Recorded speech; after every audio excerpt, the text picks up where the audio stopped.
Welcome back. IGN Live at Gamescom in Germany. Now we're going to take a look at Yoshi's Woolly World. Filippo from Nintendo Europe is still here. This is a new Wii U game, right? And sort of a spiritual successor to Kirby's Epic Yarn. Yes. In that it maintains the same art style. It goes in the same direction of creating a platforming title that is inspired by, well, the graphical elements are inspired by wool, fabric, and also a new way to play with a very famous, very well-known character.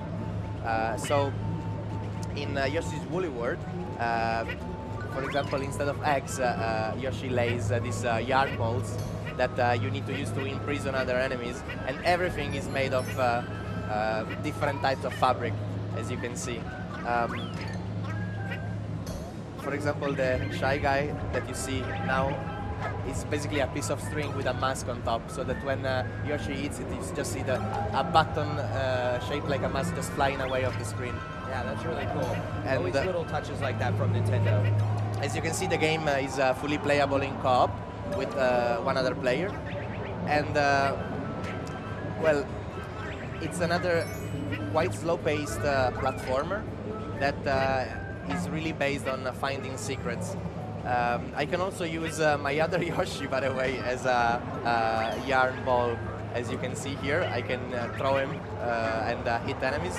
And I can use yarn string in very different and new ways, let's say, because now, for example, I can create platforms. And here we see another typical element of Yoshi games, and also an element that was in Kirby's Epic Yarn. That's secrets. So secrets everywhere. Yeah. Basically, hidden areas are really a constant of this game, and you always have to be sure that you have pulled every piece of string, every dangling button, everything that you can find. Okay, That's like a little basket that will well spawn infinite yarn balls. You can store up to 6. Yeah, I was gonna say, so you always need a ball of yarn with you. Yeah, I mean, that's well, the beauty of co-op is that you can only use the other Yoshi as a yarn ball. But when you absolutely need a yarn ball to proceed, well, the game will find a way to give you one. But of course, even when you don't, even when they're not mandatory for the progression, they help, as you can see here, for getting secret. Like, for example, I just collected a piece of Wonder Wool, of which there are 3 in every level, and it's one of the collectibles.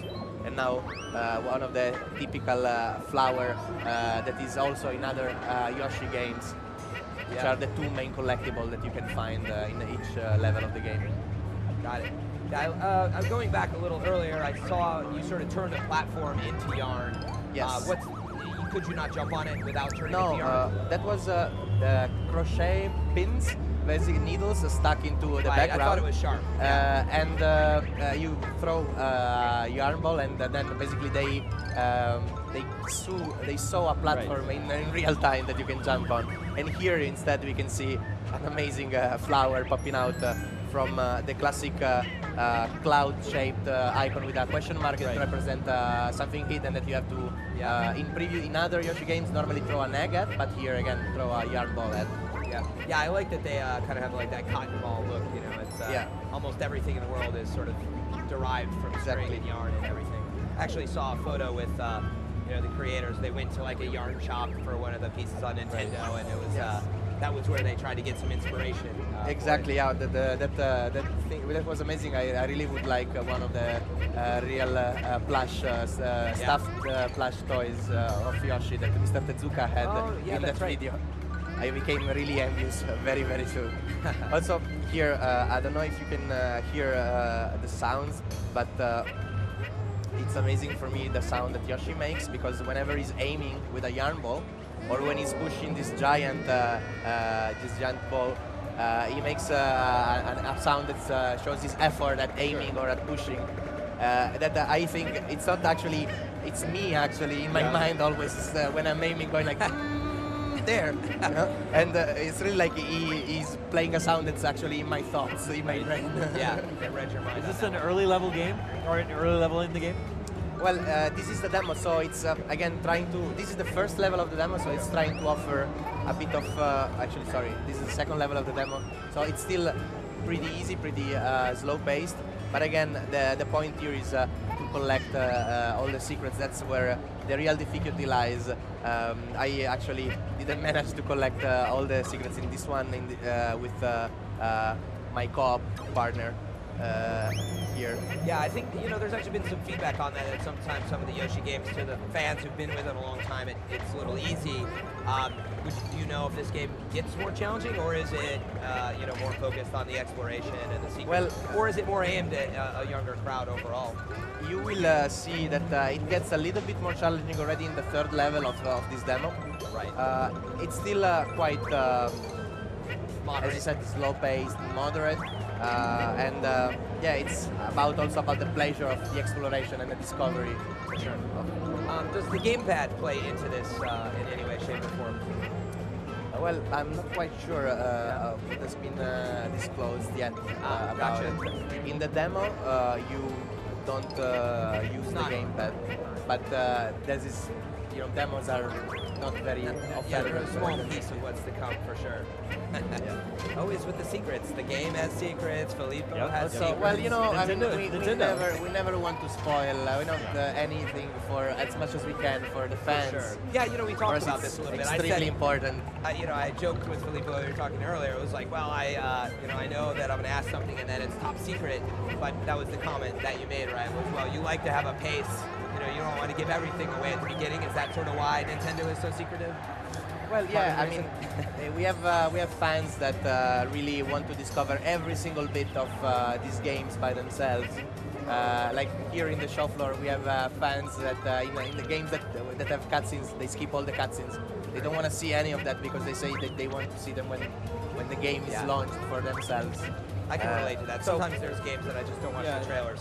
So we're seeing a different type of egg here. Yeah, exactly. This is the third level, and those are tiny chicks inspired by the Half and Puffed chicks from previous Yoshi games. I'm not sure if we have a final name for them yet in this version of the game, but well, the main thing is that they play in a very different way because when you throw them, they leave a trail of cotton that quickly disappears. So you have to throw many of them in order to climb, and you can see that this entire level is based on this mechanic where you actually have to explore vertically and try to find the platforms that sometimes you cannot see at first, but you just have to try to go up and use your tiny birds to create... It's kind of sinister if you think about it. You kill the parent and you enslave the children until you use them as you wish. Exactly. But it's an abstraction. They're not suffering at all. They're really happy of helping Yoshi out. They're plush and made of soft things. It can't be sinister at all. They're too cute. Yeah, exactly. Yeah, I would say it's too cute to be sinister, right? Yeah, I love the style of it, and I'm hoping it gets challenging. Like have you seen the Koopas that are basically a shell that has a lot of string wrapped around it that looks like a Koopa basically. Right. And you can actually use that shell in that level. You can, that's an element that's more typical of previous Yoshi games. You pull the string, the shell stays on the ground and you can eat it and throw it just like a shell in other Yoshi games, or it behaves kind of like a shell in a Mario game, for example. Yeah. So what's going to happen here when you pull this down? Yeah, so there are a lot of dangling pieces of strings that I have to pull to discover secrets. In this case, I wouldn't have been able to reach this flower if I didn't use that giant yarn ball. Also, I love the fact that you have to use yarn balls to imprison the piranha plants before you can defeat them. But in this level, you do not have yarn balls because you have the chicks instead, and they do not damage the piranha plants. So that's where again playing co-op plays a role, because you need your co-op partner in this case to be more effective, and so that it's easier for you. That's the only way to damage the piranha plants. Well, no, I mean, before that there are the Koopa shells that you could use, but then you would have to store them in your mouth and conserve them until you get to the right point. So you have to be a bit more strategic about it. Whereas with a co-op partner, sometimes you can just eat him and throw him out and destroy it like that. Of course, you're very free to mess around with your co-op partner, and Yeah. like in all of our co-op games, they're co-op as much as you want them to be. Sure. Yeah, it's how to annoy your co-op player is basically what happens sometimes. It'll be my nephews in my Yeah, case. exactly. They'll be annoying me, I'm sure. Yeah. Is there a release window for Yoshi's Woolly World? Well, I'm not sure about that at the moment. Is it 2015 Yes, game as well? 2015, Okay. I cannot tell you anything that's more precise than that because Okay. the team is still busy developing. Right. Yeah, and you're the also game. on Nintendo Europe, so Yeah. it's like release dates sometimes vary and Yeah, they're sometimes different, but I mean the release window is often similar. yeah. Yeah. Lately, rarely different, but in general, for certain games we try to show here, we are showing like sometimes very early ones when our teams are still working on them heavily. Filippo, thank you. The game looks great. Thank you very much. We're going to take a quick break. When we come back, more from IGN Live at Gamescom, presented by Dead Island 2.